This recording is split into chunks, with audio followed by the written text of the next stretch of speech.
Hi all, C learning ഹബിലേക്ക് എല്ലാവർക്കും സ്വാഗതം. നമ്മൾ ഇന്ന് കുറച്ച് കറണ്ട് അഫയേഴ്സ് ക്വസ്റ്റ്യൻസ് ആണ് നോക്കുന്നത്.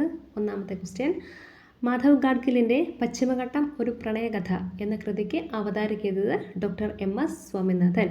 മാധവ് ഗാഡ്ഗിലിൻ്റെ പശ്ചിമഘട്ടം ഒരു പ്രണയകഥ എന്ന കൃതിക്ക് അവതാരിക ചെയ്തത് ഡോക്ടർ MS സ്വാമിനാഥൻ. MS സ്വാമിനാഥനുമായിട്ട് ബന്ധപ്പെട്ട ബേസിക്കായിട്ടുള്ള കുറച്ച് കാര്യങ്ങൾ നോക്കാം. അദ്ദേഹത്തിൻ്റെ മുഴുവൻ പേര് മങ്കൊമ്പ് സാംബശിവൻ സ്വാമിനാഥൻ. മങ്കൊമ്പ് സാംബശിവൻ സ്വാമിനാഥൻ ഇന്ത്യൻ ഹരിത വിപ്ലവത്തിൻ്റെ പിതാവെന്ന് അറിയപ്പെടുന്നു. അദ്ദേഹം ജനിച്ചത് 1925 ഓഗസ്റ്റ് 7 തമിഴ്നാട്ടിലെ കുംഭകോണം എന്ന സ്ഥലത്താണ് ജനിച്ചത്. 61 ഭട്നഗർ അവാർഡ് ലഭിച്ചു. 71 മാക്സസെ അവാർഡ് ലഭിച്ചു. ഫാദർ ഓഫ് ഇക്കോണമി ഇക്കോളജി എന്ന് UNEP അദ്ദേഹത്തെ വിശേഷിപ്പിച്ചു. ഫാദർ ഓഫ് ഇക്കോണമി ഇക്കോളജി, സാമ്പത്തിക പരിസ്ഥിതിയുടെ പിതാവ്. ഇൻ്റർനാഷണൽ റൈസ് റിസർച്ച് ഇൻസ്റ്റിറ്റ്യൂട്ട് തലവനായ ആദ്യത്തെ ഇന്ത്യക്കാരനാണ് MS സ്വാമിനാഥൻ. 1982. 2007 മുതൽ 2013 വരെ അദ്ദേഹം രാജ്യസഭാ അംഗമായിരുന്നു. രാജ്യസഭയിലേക്ക് അദ്ദേഹത്തെ നോമിനേറ്റ് ചെയ്തത് ഡോക്ടർ APJ അബ്ദുൽ കലാം ആയിരുന്നു. 1990 നിത്യഹരിത വിപ്ലവം എന്ന പദം കൊണ്ടുവന്നതും MS സ്വാമിനാഥനാണ്. 1984 IUCN പ്രസിഡൻ്റായിരുന്നു ഡോക്ടർ MS സ്വാമിനാഥൻ. 1999 ടൈം മാഗസിൻ 20ാം നൂറ്റാണ്ടിലെ ഏറ്റവും സ്വാധീനമുള്ള 20 ഏഷ്യക്കാരുടെ പട്ടികയിൽ ഇടം നേടിയ മൂന്നാമത്തെ ഇന്ത്യക്കാരിൽ ഒരാളാണ് സ്വാമിനാഥൻ. മറ്റിന്ത്യക്കാരാണ് ഗാന്ധിജിയും ടാഗോറും. 2004 chairman of National Commission on Farmers, ദേശീയ കർഷകർക്കായിട്ടുള്ളൊരു കമ്മീഷൻ ഉണ്ടായിരുന്നു. അതിൻ്റെ ചെയർമാനായിരുന്നു MS സ്വാമിനാഥൻ. 2004 MS സ്വാമിനാഥൻ വികസിപ്പിച്ച ഗോതമ്പിനമാണ് സർബതി സൊനോറ 64. 1967 അദ്ദേഹത്തിന് പത്മശ്രീ ലഭിച്ചിട്ടുണ്ടായിരുന്നു. 72 പത്മഭൂഷൺ, 89 പത്മവിഭൂഷൺ. 67 പത്മശ്രീ, 72 പത്മഭൂഷൺ, 89 പത്മവിഭൂഷൺ. 2001 കേരള ശാസ്ത്ര പുരസ്കാരം ലഭിച്ചിട്ടുണ്ട്. അദ്ദേഹം മരണപ്പെടുന്നത് 2023 സെപ്റ്റംബർ 28. മരണാനന്തര ബഹുമതിയായി അദ്ദേഹത്തിന് 2024 ഭാരതരത്ന ലഭിച്ചു. അടുത്ത ക്വസ്റ്റ്യൻ, 2025 ലോകാരോഗ്യദിന പ്രമേയമാണ് ആരോഗ്യകരമായ തുടക്കങ്ങൾ, പ്രതീക്ഷാജനകമായ ഭാവികൾ. ലോകാരോഗ്യ ദിനം April 7.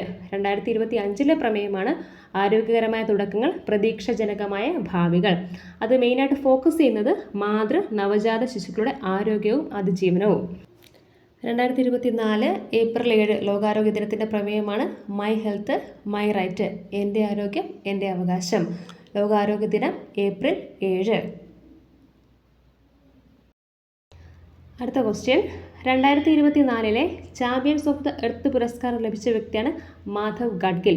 2024 Champions of the Earth പുരസ്കാരം ലഭിച്ച വ്യക്തിയാണ് മാധവ് ഗാഡ്ഗിൽ. UNEPയുടെ ഹയസ്റ്റ് എൻവയോൺമെൻറ്റ് പ്രോഗ്രാമാണ് Champions of the Earth award. 2024 ലഭിച്ചത് മാധവ് ഗാഡ്ഗിൽ. UNEPയുടെ full form United Nations Environment programme.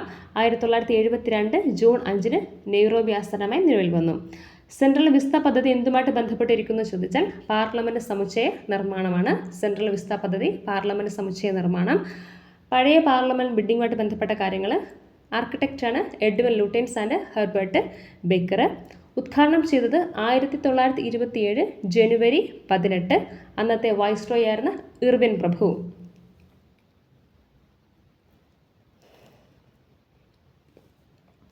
പുതിയ പാർലമെൻറ്റ് ബിൽഡിങ്ങുമായിട്ട് ബന്ധപ്പെട്ട ബേസിക് ഫാക്ട്സ് ആണ്. ആർക്കിടെക്റ്റ് ബിമൽ പട്ടേൽ. നിർമ്മാണ ചുമതല ടാറ്റയ്ക്കായിരുന്നു. രൂപകൽപ്പന ചെയ്ത കമ്പനിയാണ് HCP design and management.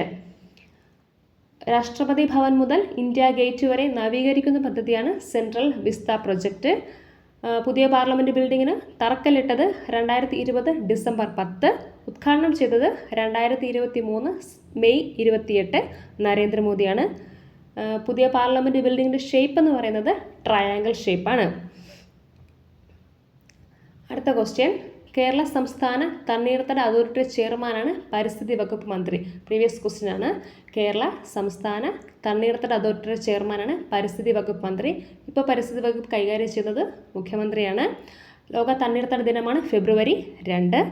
Kerala സംസ്ഥാന ദുരന്ത നിവാരണ അതോറിറ്റിയുടെ ചെയർമാനാണ് മുഖ്യമന്ത്രി. വൈസ് ചെയർമാൻ റവന്യൂ മന്ത്രി. അടുത്ത ക്വസ്റ്റ്യൻ, എവറസ്റ്റ് കൊടുമുടി കീഴടക്കുന്ന ആദ്യത്തെ മലയാളി വനിതയാണ് സഫ്രീന ലത്തീഫ്. കണ്ണൂരുകാരിയാണ്. എവറസ്റ്റ് കൊടുമുടി കീഴടക്കുന്ന ആദ്യത്തെ മലയാളി വനിതയാണ് സഫ്രീന ലത്തീഫ്.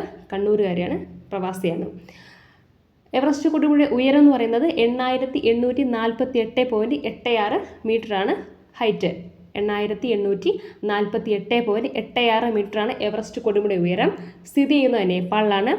എവറസ്റ്റ് കൊടുമുടി കീഴടക്കിയത് ആദ്യമായി കീഴടക്കുന്ന എഡ്മണ്ട് ഹിലരിയും ടെൻസിംഗ് നോർഗയുമാണ്. 1953 മെയ് 29 എവറസ്റ്റ് ഡേ ആയിട്ട് ആചരിക്കുന്നു. ആദ്യമായി എവറസ്റ്റ് കൊടുമുടി കീഴടക്കുന്ന വനിതയാണ് ജുങ്കോ താബെ, ജപ്പാൻകാരിയാണ്. ആദ്യമായി എവറസ്റ്റ് കൊടുമുടി കീഴടക്കുന്ന ഇന്ത്യക്കാരനാണ് അവതാർ സിംഗ് ചീമ, 1965. എവറസ്റ്റ് കൊടുമുടി കീഴടക്കുന്ന ആദ്യത്തെ ഇന്ത്യൻ വനിതയാണ് ബചേന്ദ്രി പാൽ, 1984. അടുത്ത ക്വസ്റ്റ്യൻ, 2025 മെയ്യിൽ യുനെസ്കോയിൽ നിന്ന് പിന്മാറിയ രാജ്യമാണ് നിക്കരാഗ്വേ.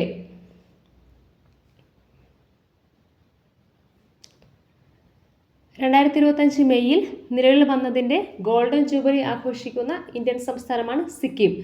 2025 മെയ്യിൽ നിലവിൽ വന്നതിൻ്റെ ഗോൾഡൻ ജൂബിലി ആഘോഷിക്കുന്ന ഇന്ത്യൻ സംസ്ഥാനമാണ് സിക്കിം. നിലവിൽ വന്നത് 1975 മെയ് 16 ഇന്ത്യയുടെ 22ാമത്തെ സംസ്ഥാനമായി നിലവിൽ വന്നു. ഇന്റർനാഷണൽ ബുക്കർ പ്രൈസ് 2025 നേടിയ വ്യക്തിയാണ് ബാനു മുഷ്താഖ്, കർണാടക സ്വദേശിയാണ്. കൃതിയാണ് ഹേർട്ട് ലാമ്പ്, ചെറുകഥ വിഭാഗത്തിൽപ്പെടുന്നു. അത് ഇംഗ്ലീഷിലേക്ക് ട്രാൻസ്ലേറ്റ് ചെയ്ത് ഷീബ വസ്തി. 2025 ഇന്റർനാഷണൽ ബുക്കർ പ്രൈസ് നേടിയ വ്യക്തിയാണ് ബാനു മുഷ്താഖ്.